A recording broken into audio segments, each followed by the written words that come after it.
So, good afternoon to everyone. I would like to thank the organizers, obviously, for this conference and who have allowed me to be here. I would also like to thank the Ministry of Heritage and Tourism of Oman for allowing the Domia project to work in Dhofar and the Museum of Frankincense land in Salalah for their logistical and professional support during our activities. Today, I'm going to present some of the results of the last 8 years of research in Dhofar. The new evidence gathered not only offers new perspectives on past events, but also opens up new possibilities for further research. These results have been made possible thanks to the various funding institutions, but above all, thanks to the work of many experts who have worked and are working on the project, without whom none of these would have been possible. The identification, characterization, and mapping of the indigenous communities of Dhofar, named Dhofar coastal culture and Dhofar inland culture, on the basis of their territorial distributions, added a layer of complexity to the understanding of the events that shaped Dhofar during the Iron Age.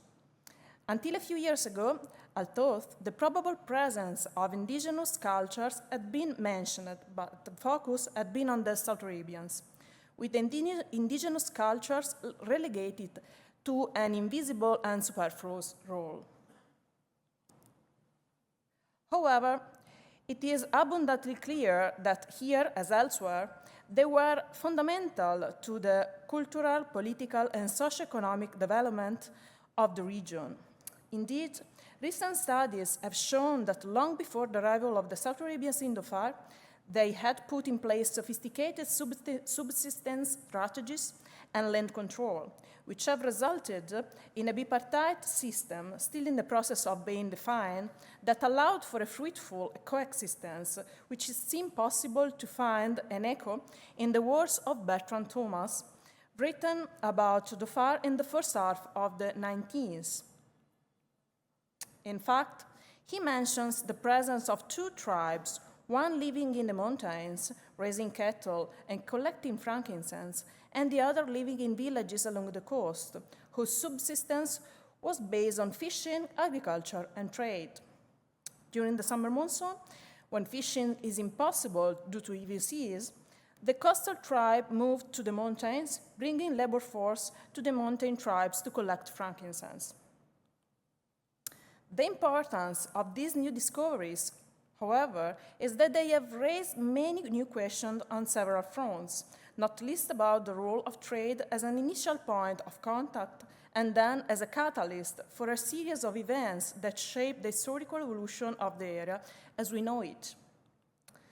Following the discovery of the Dhofar coastal culture at the end of 2016 and its archaeological definition about 2 years later, the research of the Domia project implemented a bottom-up approach aimed at clarifying the events of sociocultural dynamics that characterized Dhofar during the Iron Age, and especially in its final phase. The aim was then to understand whether the interaction pattern established at Korori was confirmed in the region, or whether we were dealing with a particular and unique case with a different trend from everything else around it. From the outset, it was possible to identify 4 macrophases that seems to characterize the sociocultural evolution of the Korori area.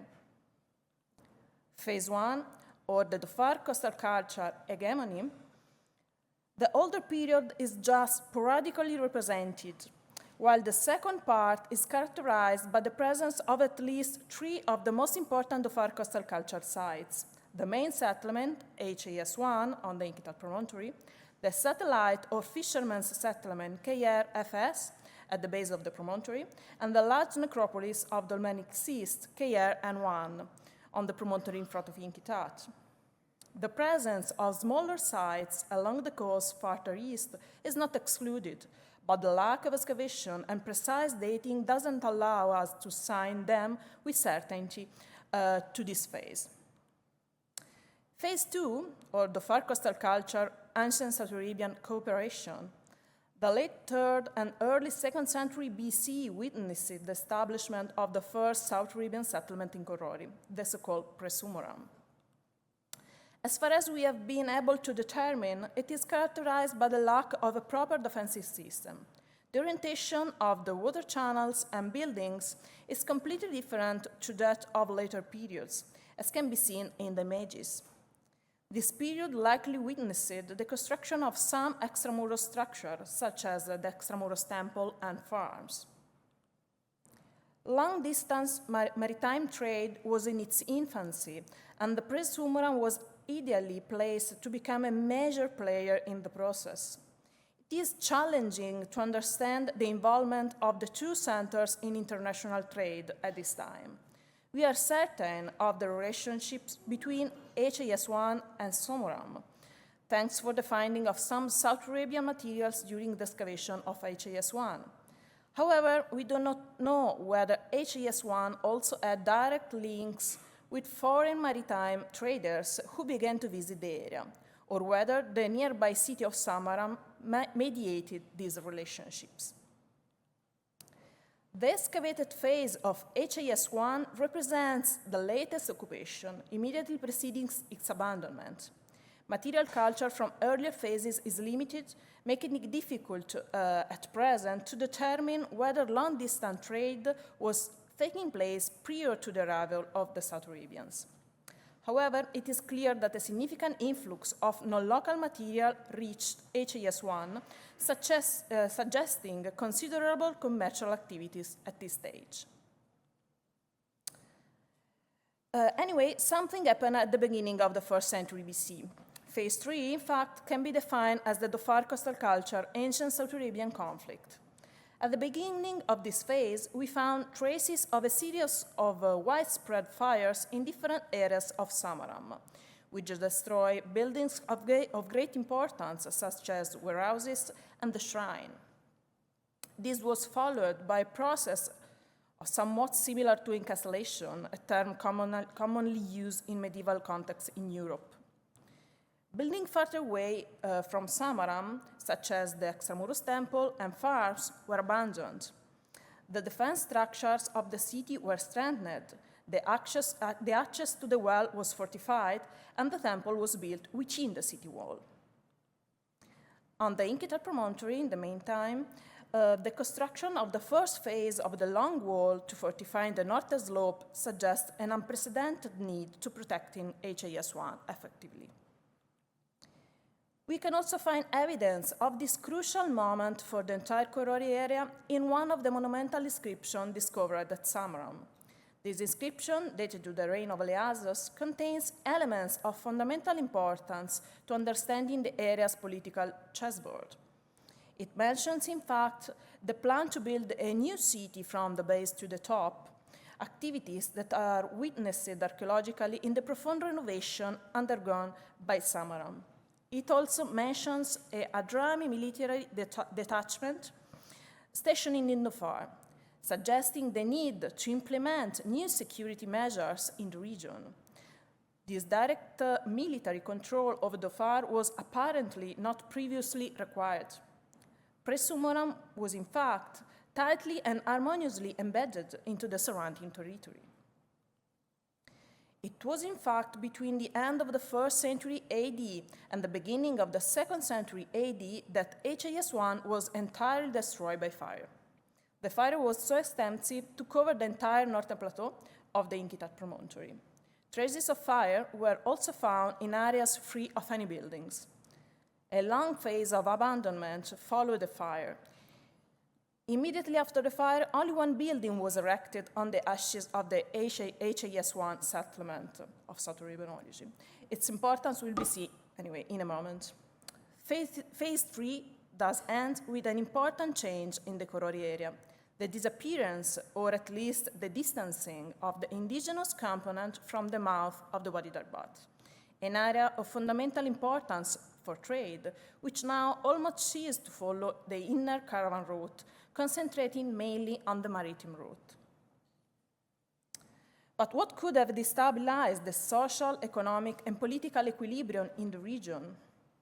Looking at the international scenario, we realize that the beginning of the great maritime trade in the Indian Ocean, a consequence of the Roman conquest of Egypt, is chronologically consistent with this situation.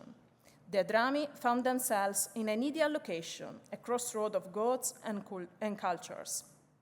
Thus, they firmly established themselves in the area, fortified the main center, Sumerum.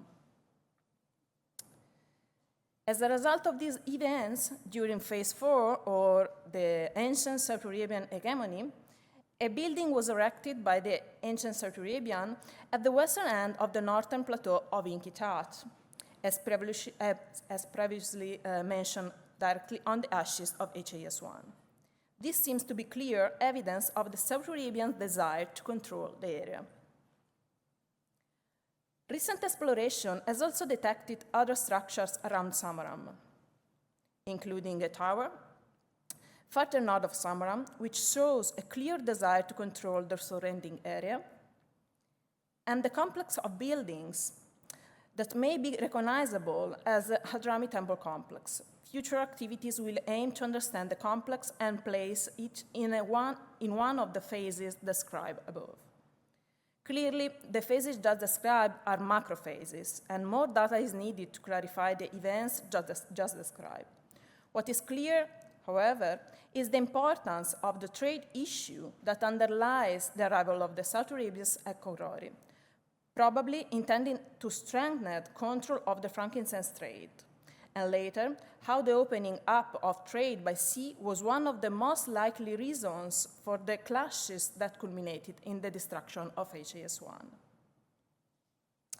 At this point, however, it is natural to look beyond the boundaries of Korori and try to understand what is happening in the wider region of the FAR.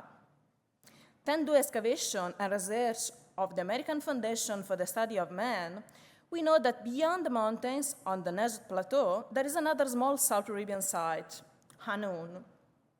Hanun was a frankincense gathering center with no defensive structures, built at around the 2nd, 1st century BC. So just before or at the same time as the pre-Sumerum described before. The lack of any defensive element of this tiny settlement in the middle of nowhere seems to support the hypothesis that it was built and occupied in a period of peaceful coexistence with probable collaboration with the indigenous peoples of the region during the Phase 2 of Korori. We were also aware of another settlement in the earth of the area that now produces the best quality frankincense in the region, Wadi Andur. Its remoteness from inhabited centers and the difficulty of reaching it due to the lack of real roads has always made its study very difficult. As a result, although numerous adventurers, scholars, and archaeologists have managed to get there, no real investigation has ever been carried out. However, the construction technique and the materials used for the walls, which can still be seen today, suggest that it was built by the South Arabians. In 2022, as a spin-off of the Domia project, the first field campaign was launched in Wadi Andur with the aim to better understanding the site, then testing its South Arabian origin, and last but not least, defining its chronology and periodization. The initial research, which I am presenting here for the first time, allowed the discovery of 2 South Arabian inscriptions, still under study by Alessia Prioletta. Transliteration and preliminary readings suggest that the first is a personal name, while the second, longer but less visible, is composed by 2 personal names and an unknown toponym. It was also possible to draw up a preliminary plan of the site, which was confirmed to be very compact, but located in a highly protected area, in a position that allowed it to control the entire oasis below and a large part of Wadi Andur to the south and to the north. The preliminary study of the stratigraphy of the walls has also made it possible to identify 3 distinct phases of construction. The first involved the construction of the central body, a quadrangular building of at least 2 levels, given the presence of stairs and floors with a wooden strap substructures and then covered with plaster. The south-facing entrance gave access to an L-shaped corridor, which, continuing to the left, led to a larger room, locus 2, with a door more or less in the middle, which gave access to the central room, locus 1, where the staircase to the upper floor was also located. Immediately to the right of the staircase was another door which gave access to another room, locus 3, equal in size to locus 2, but without direct access to the entrance corridor. The second phase of construction consisted of a fortification of an open area, the one immediately in front of the entrance of the building just described. The remains of more or less preserved structures can be seen along the perimeter wall, including an area consisting of a platform in which at least 3 limestone basins were embedded. Only later, in phase 3, the open area north of the central building was enclosed by another wall. Also in this case, one of the side walls, perpendicular to the main building, contains a series of at least 4 limestone bases set in a row. This need to have water supplies within the walls, despite being in areas rich in fresh water, could possibly be explained by what we have documented in Korori with the construction of defensive walls around Sumura, and could be a sign of the need for South Arabians to become more resilient to possible conflict. A possible link with changing climatic conditions and associated rainfall will also be investigated. The area to the north, on the other hand, is characterized by a semicircular wall. It is in this area that one of the soundings carried out revealed charcoal fragments associated with the stratigraphic unit relative to the earliest use of this area. Radiocarbon dating allowed us to date the use of this open area around the 2nd-1st century BC. This dating, while certainly not definitive for the site as a whole, allow us to place it at least partially between phase 2 and phase 3 individuated in Korori, and thus between the period of peaceful cooperation and that of conflict between the indigenous Dhofar communities and the ancient South Arabians. It is also likely that the archaeological investigation of the central building, which relates to the first phase of construction, will allow us to go back farther in time and determine with greater certainty when the South Arabians decided to arrive in the heart of Dhofar.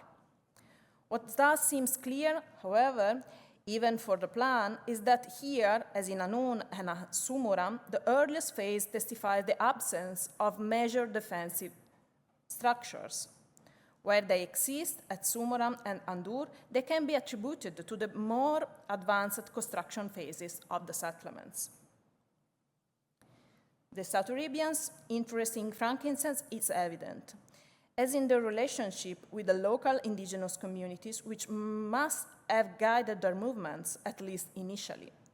But why it is only in the late Iron Age that we witnessed the arrival of this third element, which settled in Dhofar and partially changed the balance? How was frankincense transported to Hadramaut before the South Arabians entered Dhofar?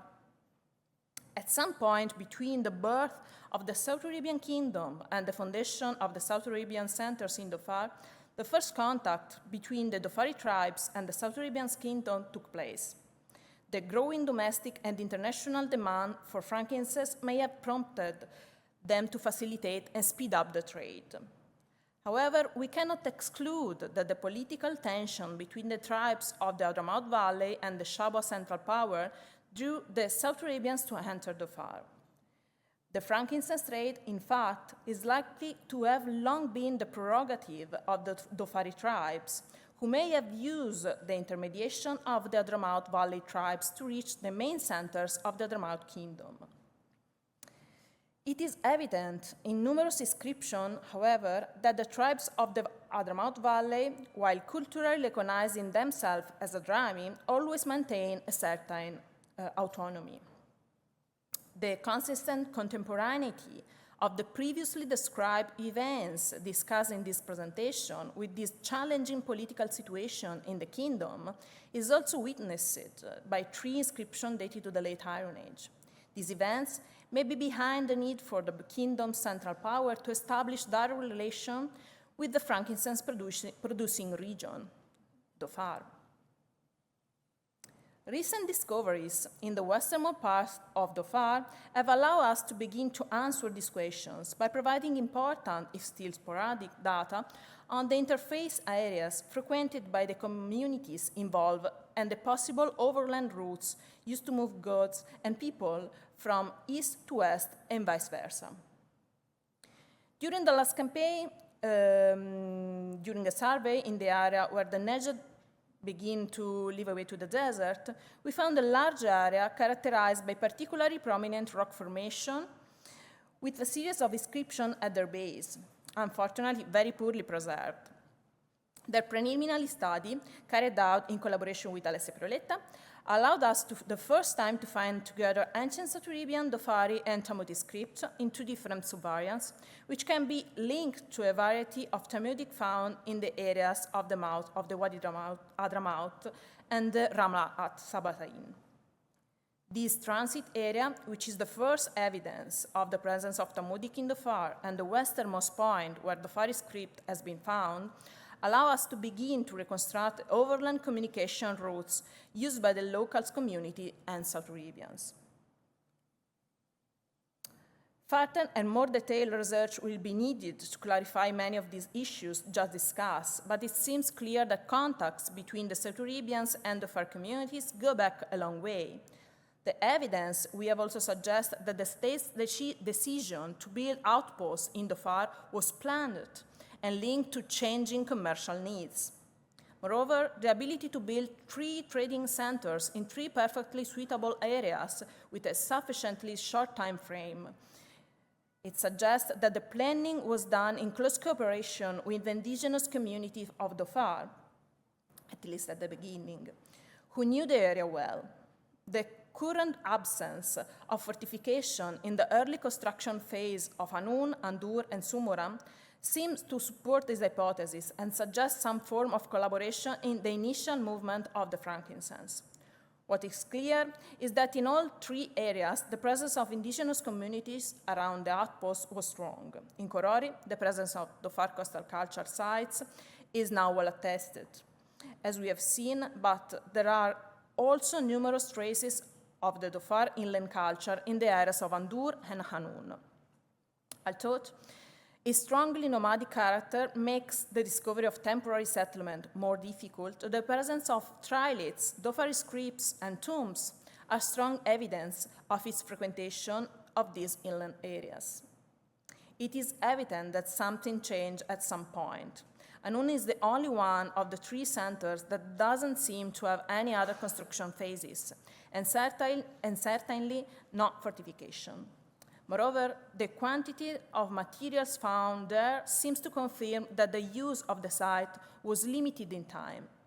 It is therefore possible to imagine that it was abandoned before or at the same time as this renewed need for defense, which led to the construction of massive fortification at the other 2 sites, even in places far from the coast, such as Andur. This evidence is very important. It also suggests that this need for defense was not a response to an external threat from the sea, such as the pirates. Rather, as with other South Arabian centers in Yemen, it likely derived from fluctuation in generally cooperative but potentially conflictual relationships between the indigenous tribe of Dhofar, who probably continue to harvest and distribute frankincense locally, and the Drami, who had complete control over international trade. The little information we have at the moment doesn't allow us to consider the whole region, but for Korori we can say that the city of Samarra was the main center of the area until the 3rd, 4th century AD. The Dhofar coastal culture doesn't seem to have played a role in an area during this period. It is possible that the slow abandonment of Samarra from the end of the 3rd century AD, probably due to the loss of direct links with the central power of Hadramaut, conquered by Himyar, led the South Arabian to coalesce with the descendants of the Dhofar coastal culture. The occupation of the ruins of the South Arabian Samarra in late antiquity and the later Islamic period is certain. This window in the history of Dhofar shows how frankincense played a fundamental role not only as a luxury good known and traded throughout the ancient world, but also as a catalyst for historical development of the region of production of this precious resin and for the interregional and intercultural relations in or near the production areas. The long frankincense road, whether by the land or by sea, began in Dhofar. Here, frankincense required the attention of the Dhofar inland culture for its cultivation, cooperation with the coastal communities of the Dhofar coastal culture for its harvesting, and the presence of the South Arabians for its international redistribution, as summarized in the slide. Thank you.